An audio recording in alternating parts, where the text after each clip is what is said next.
እንትኖች እኮ ማህበራት እኮ ኦዲትም አንደረግም እኮ ያላችሁ እንዳላችሁ ወቁት። አሁን ስሜቶችን ወደ ኋላ እናድርግ። ማስፈራሪያ ቃላትን እንተዋቸው።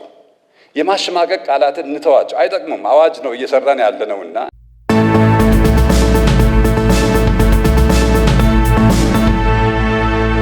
ስፖርት እንትኖች እኮ ማህበራት እኮ ኦዲትም አንደረግም እኮ ያላችሁ እንዳላችሁ ወቁት። ወዲሚን ኦዲት እኮ የምንደረገው አይደለም ገንዘብ አይደለም። እንደውም ገንዘብማ ሰርተን እናገኘዋለን። የጠፋብንን ውጤት ህዝቡ የተናደደበትን የበገነበትን ከየት ነው የምናገኘው? ይሄ ነው ኦዲት የሚያስፈልገው። እንደውም እዚህ አንቀጽ ላይ መግባት ያለበት ተጠያቂነት ላጠፋው ጥፋት ለመጡት ውጤቶች ፎርስ በፍቃደኝነት ለቅቅ ያለው ምን የለም። አንዱ ስብራት ተቋም ሆኖ የመሄድ ችግሮች በስፋት ይታያል። ይሄ በጥናታችን የለየንበት የሀገር አቀፍ ስፖርት ማህበራትም ዲና የማያረጉበት በኢትዮጵያ ደረጃ ተደራጅተን ስፖርቱን ለመምራት የተዋቀርን ማህበራት ሪሊ ኢትዮጵያን የሚመጥን ተቋም ነን ብለን ራሳችን ከጠየቅ እኔ ምንም ዲቤት የሚያስፈልግ አይመስለኝም ማለት ነው። አብዛኛው የተንጠለጠለ ወይ 2 ሰው ላይ ወይ 3 ሰው ላይ ውድድር ለመምራት ስፖርት ልማቱ ላይ የማይሳተፍ እና ቢሮ ዘግቶ ቢሮ ተከራይቶ የሚሄድ ተቋም ደረጃ ራሱ ማስባል በማይችልበት ደረጃ ላይ እንዳለ ሁላችንም እናውቃለን። የሀገር ብሔራዊ ጥቅም ጋር የሚገናኝ ነው። ስፖርትን ኮምፒት ካላረግን፣ ስፖርት ላይ ካልተሳተፍን እንደ ሀገር ልናሳድገው የምንፈልገውን ስፖርት ማልማት አንችልም። ስለዚህ ማይንድ ሴቱ ቅጣት ላይ ያረፈ ስፖርት ማህበር ጤናማ አሰራርም አስተሳሰብም አለው የሚል ግምት የለንም። ስለዚህ ሚኒስቴር መስሪያ ቤቱ በዚህ የስፖርት ልማትና አስተዳደር አዋጅ የመጀመሪያ ተቀዳሚ ጉዳዩ በአዋጁ አንቀጽ 13 ንዑስ ቁጥር 6 የስፖርት ማህበራት ዓለም አቀፍ ህግጋትን አክብሩ ይላል። የሚኒስቴር መስሪያ ቤቱ አንዱ እይታ በሀገራችን ያሉ ተጨባጭ ችግሮችን በመፍታት ዓለም አቀፍ የስፖርት ማህበራት ህግጋት ሲከበሩ የሀገራችንን ልማት እናሳልጣለን የሚል ግምትም እውቀትም አለው። የሚኒስቴር መስሪያ ቤቱ አንዱ ይሄን ሰነድ ስናዘጋጅ መሰረታዊ ጉዳይ የነ ፊፋ የነ ወርልድ አትሌቲክስ የነ አይኦሲን አሰራር መስበር አይደለም። ኦኬ፣ ይሄን ከተገነዘብን ሚኒስቴር መስሪያ ቤታችን የዓለም አቀፍ ስፖርት ማህበራትን ህግ አክብሩ ሲል እኛ ያለን እይታ የሀገር አቀፍ ስፖርት ማህበሮቻችን የዓለም አቀፍ ህግ እያከበሩ ስላልሆነ ነው። ይህን ተገንዘቡ። ኦዲት የኢትዮጵያ ኦሎምፒክ ኮሚቴን በተመለከተ እስከ 2025 ኦዲት የተደረገ ተቋም ነው። ይሄ የውሸት ያሉባልታ ወረቀት እየበተኑ በየእንትኑ ተቋሙንም መሪዎችንም የማይመጥን ሰብና የማይመጥን ነገር ማውራቱ ለኛ ምንም ስሜትም ውስጥ አይከተንም፣ ከአዋጁ መጥፈስም ውስጥ አያስወጣንም። አሁን ስሜቶችን ወደ ኋላ እናድርግ። ማስፈራሪያ ቃላትን እንተዋቸው። የማሸማቀቅ ቃላትን እንተዋቸው። አይጠቅሙም። አዋጅ ነው እየሰራን ያለነውና ቁም ነገር ፋክቶች ላይ ነው የሚፈለገው። ሙስና ካለ ሌብነት ካለ ያ የሰረቀ ሰው ሀገሪቱ እኮ ህግ አላት፣ አዋጅ አላት፣ የወንጀለኞች መቅጫ ህግ አላት፣ የጸረ ሙስና ህግ አላት። በዛ ይቀጣል ወንጀለኛው ሌባው። ስለዚህ ደበላልቀን ባለ እዚህ ጋር መወሰን ያለብን አንዳንዶቻችን ቅጣት የሚለውን ቃል አንወድ ይሆናል፣ መገለል የሚለውን አንወድ ይሆናል። ግን ካነበብ ነው ምንድን ነው የሚለው? ትገለላላችሁ ነው የሚለው። ምንድን ነው የሚለው? ትቀጣላችሁ ነው የሚለው። ቃሉ እኛ የፈጠርነው ሳይሆን ያለ ነው። ሚኒስቴሩ ይህንን አዋጅ ለማስፈጸም በሚወጡ ህጎች የተደነገጉ ጥፋቶችን በፈጸመ አካል ላይ በዚያ አንቀጽ ስር የተዘረዘሩትን አስተዳደራዊ እርምጃዎች ይወስዳል። የሚኒስቴሩ ስልጣን ሳይሆን ችግሮች እንኳን ቢከሰቱ ስልጣኑ የብሔራዊ ፌዴሬሽኖች የመጨረሻ ስልጣን አካል የሆነው ጠቅላላ ጉባኤው ሲሆን በመተዳደሪያ ደንቡን ተከትሎት በሚያዘጋጁት የዓለም አቀፍ የግጭት አፈታት ስርዓት መሰረት አድርጎ ችግሮች እንዲፈቱ ማድረግ ይቻላል። አስተዳደራዊ እርምጃዎች ተብሎ የተዘረዘሩት ጉዳዮች ስር በብሔራዊ ፌዴሬሽኖችና ኦሎምፒክ ኮሚቴ ውስጥ የሚፈጠሩ ማንኛውም ጥፋቶች ከላይ ከጠቀስናቸው ዓለም አቀፍ ስፖርት ተቋማት ማለትም ከአይኦሲ፣ ከፊፋ፣ ወርልድ አትሌቲክስ እና ሌሎችም የስፖርት ፌዴሬሽኖችና አሶሲዬሽኖች በሚመነጭ ግጭት አፈታት አግባቦች ነው እርምጃዎችና ቅጣቶች የሚከተሉት እንጂ በሶስተኛ ወገን መንግስትን ጨምሮ የሚወሰድ እርምጃ ጣልቃ ገብነት የሚያሳይ ስለሆነ ከዓለም አቀፉ አሰራር ጋር የሚያጋጨን ይሆናል። ከግለሰብ ነፃ ሀገርን ያስቀድሞ የታየ ህግና ፖሊሲ ነው ባይዞ ይሄንን አይቶ ነው የሚኒስትሮች ምክር ቤት ፖሊሲውን በዝርዝር ካየ በኋላ ወቅታዊ ሀገራችን የሚታራምዳቸውን እሳቢዎችን የሚደግፍ ፖሊሲ ነው ተብሎ የጸደቀው ማለት ነው። ስለዚህ አሁን እዚህ ጋር የግለሰብ ውድድር ይመራል፣ ተቋም ውድድር ይመራል፣ ሁነት ነው የሚያስቀምጠው። በዝርዝር ማየትም ያስፈልጋል። ስፖርት ኮመርሻላይዝ እናደርጋለን ካል ስፖርት ኮመርሻላይዝ እናደርጋለን ማለት በሚወጡ አሰራር መመሪያ ደንብ መሰረት ማንኛውም ስፖርትን ኮመርሻላይዝ ማድረግ ይችላል። ለምሳሌ ታላቁ ሩጫ እንወስዳለን። ውድድሩን ግን የሚመራው የሚመለከተው ሀገር አቀፍ ማህበር ነው። አሁንም ለምሳሌ ሚኒስቴር መስሪያ ቤታችን የምናዘጋጃቸው ውድድር መድረኮች አሉ፣ ትላልቅ መድረኮች ማለት ነው። ሀገርን የሚያሻግሩ ከስፖርትም ባሻገር የሀገሪቷ የሚታራምደው ናሬሽኖችን ክሬት የሚደረጉበት መድረኮች አሉ። ዩኒቲን የሚያመጡ ወንድማማችነትን የሚያመጡ ግን ውድድር ማን ነው የሚመራው? ሀገር አቀፍ ፌዴሬሽን ነው የሚመራው።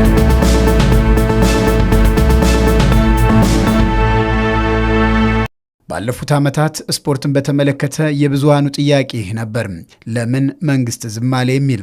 በስፖርት ፌዴሬሽኖች ምርጫ ወቅት እዚያና እዚህ የተላጉ ህጎች ሲጣሱ፣ በየዘርፉ የሚገኙ የስፖርት ብሔራዊ ቡድኖች በአሰራር ምክንያት ሲረበሹ፣ ግለሰቦች እንደፈለጉት የስፖርት የአሰራር ስርዓትን ሲጥሱ፣ የስፖርት መልካም አስተዳደር ሮሮ ሲሰማ ህዝብ ይጠይቅ ነበር፣ ለምን መንግስት ዝም አለ ሲል። ግጭቶቹን እንሰማለን በተለያየ መንገድ። ለምን መንግስት ዝም አለ፣ ለምን ምላሽ አይሰጥም የሚሉ ወቀሳዎች ይቀርባሉ። በምን አግባብ እንስጣቸው?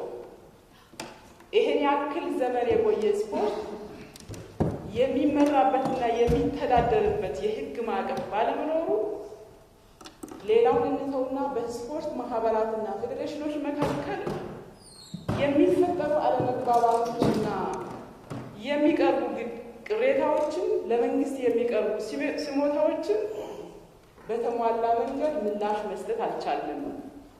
ምላሽ ለመስጠት ያልቻልንበት ምክንያት ዘርፉ የሚመራበት ወጥ የሆነ የህግ ስርዓት ባለመኖሩ፣ አሰራር ባለመኖሩ፣ የሚያጠፉ አካላት ግልጽ በሆነ መንገድ የሚጠየቁበት ተጠያቂነትን የሚያሰፍን ስርዓት ባለመኖሩ ይህ ሁሉ ሀብት በስፖርት እያፈሰስ ስፖርት ለአገሪቱ ብልጽግና ማዋል ያለበትን ጥቅም እያገኘን ባለመሆኑ ይህንን ይፈታል የተባለው የፌዴራል ስፖርት ልማትና አስተዳደር ረቂቅ አዋጅ ተዘጋጅቶ ውይይት እየተደረገበት ነው። አዋጁ ያስፈለገበት ምክንያት ብቁ ንቁና ተወዳዳሪ እንደዚሁም አሸናፊ ሀገርና ትውልድን ለማፍራት እንዲቻል መሆኑም ተገልጿል። የረቂቅ አዋጅ ልዩ ትኩረት የሰጠው ስፖርት ለማህበራዊ ትስስር፣ ለኢኮኖሚያዊ እድገት፣ ለዜጎች ስራ ዕድል የሚፈጥርበት የስፖርት ንግድን በማበረታታት ስፖርት ለአገሪቱ ምጣኔ ሀብታዊ አበርክቶን ከፍ ለማድረግ እንዲሁም ስፖርትን በመጠቀም ጠንካራ የስፖርት ዲፕሎማሲና ዓለም አቀፍ ግንኙነትን በማሳደግ የኢትዮጵያን ከፍታ ለማሳየት ስፖርትን በመጠቀም ስፖርትን የኢትዮጵያውያን የኩራት ምንጭ ማድረግን ታሳቢ ያደረጉ አንቀጾች ናቸው ውስጥ ላይ የተመላከቱት። የሕዝብ ተወካዮች ምክር ቤት የጤና ማህበራዊ ልማት ባህልና ስፖርት ጉዳዮች ቋሚ ኮሚቴ በረቂቅ አዋጁ ላይ የህዝብ ውይይት አካሂዷል። ረቂቅ አዋጁን በተመለከተ አስቀድሞም ከሚመለከታቸው ባለድርሻ አካላት ጋር ውይይት ተደርጎበት የተዘጋጀ ሲሆን ቋሚ ኮሚቴውም ከህዝብ ጋር ተወያይቷል። ረቂቅ አዋጁ ጣልቃ ገብነት የሚታይበትና ከዓለም አቀፍ አሰራር ጋር የተጣረሰ ነው የሚሉ ሀሳቦችም ተነስቷል።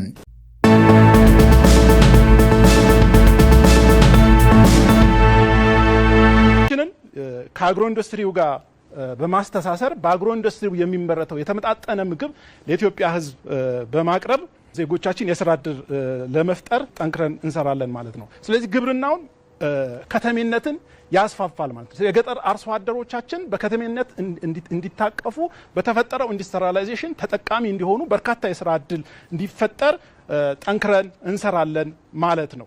አሁን እንደሚታወቀው በሀገራችን 20% የከተሜነት ምጣኔ ነው ያለው። ይህ ማለት 80% የኢትዮጵያ ህዝብ በግብርና ላይ የሚተዳደር ነው። ከተማ ምጥጥን ብናይ ለምሳሌ 56% የዓለም ህዝብ የሚኖረው በከተማ ነው። አፍሪካ እንደ አቨሬጅ ብንወስድ 1.5 ቢሊዮን ህዝብ ነው። ከዚህ ውስጥ 56ቱ በከተማ ይኖራል ማለት ነው።